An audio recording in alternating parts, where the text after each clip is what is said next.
Hoje nós vamos falar sobre a carta que Paulo escreveu a Tito. Tito, esse amigo de Paulo, um fiel escudeiro. O próprio Paulo cita Tito como se fosse um grande filho na fé. E Tito era um grego convertido, se converteu provavelmente entre os primeiros convertidos lá em Antioquia, quando o evangelho saiu ali do território de Israel, começou a ser divulgado pelo mundo. E lá em Antioquia, quando alguns dos discípulos chegaram a pregar o evangelho, normalmente eles pregavam para os judeus, mas alguns gregos eles acabaram também se convencendo e se convertendo. Então eles voltam para Jerusalém para falar, lembra da história? Está lá em Atos. Aí Barnabé vai então com eles, percebe que realmente estava acontecendo ali algo fantástico, que era a conversão de gentios. Então Barnabé vai até Tarso, chama Paulo para iniciar o ministério de Paulo ali. Então provavelmente Tito está entre esses convertidos aí, esses gregos convertidos, um gentil convertido. E Tito, alguns estudiosos dizem, a Bíblia não diz, mas diz que ele estava entre aqueles que foram com Paulo para Jerusalém quando Paulo voltou da primeira viagem missionária, e aí teve aquela contenda sobre a circuncisão, sobre a doutrina judaica, e eles vão então para esclarecer isso com os apóstolos que estão em Jerusalém.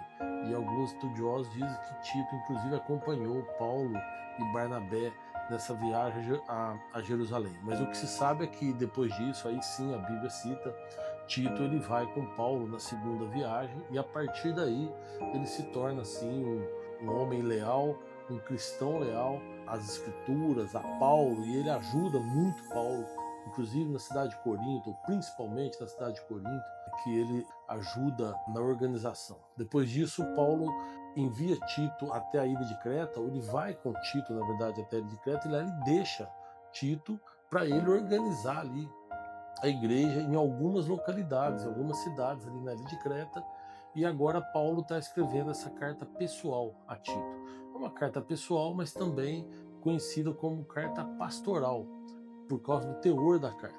E alguém pode perguntar, mas por que uma carta pessoal que Paulo havia enviado para um servo dele, ou para um discípulo, né, para um amigo, por que estaria na Bíblia? Né? Por que em algum momento aí decidiram colocar esse livro na Bíblia?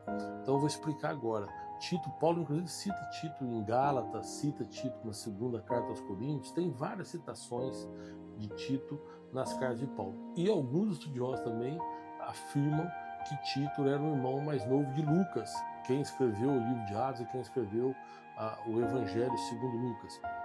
Mas a questão não é essa, a questão é que, conforme eu falei, Paulo manda uma carta pessoal com um tom pastoral para um amigo. E por que estaria na Bíblia? Justamente por causa do conteúdo da carta. A carta a Tito, essa epístola tem apenas 3 capítulos, mas é uma carta importantíssima para a igreja.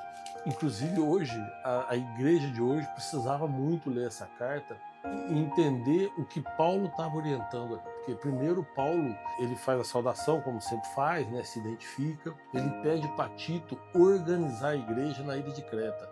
Então ele pede para Tito levantar presbíteros, pessoas que possam liderar igrejas locais. Mas Paulo dá a ele algumas orientações do que ele tem que observar, um critério que ele tem que usar para a escolha desses presbíteros. E é interessante porque olha só o que Paulo fala aqui, olha, é preciso que o presbítero seja irrepreensível, marido de uma só mulher, que tenha filhos crentes, que não sejam acusados de libertinagem ou de insubmissão.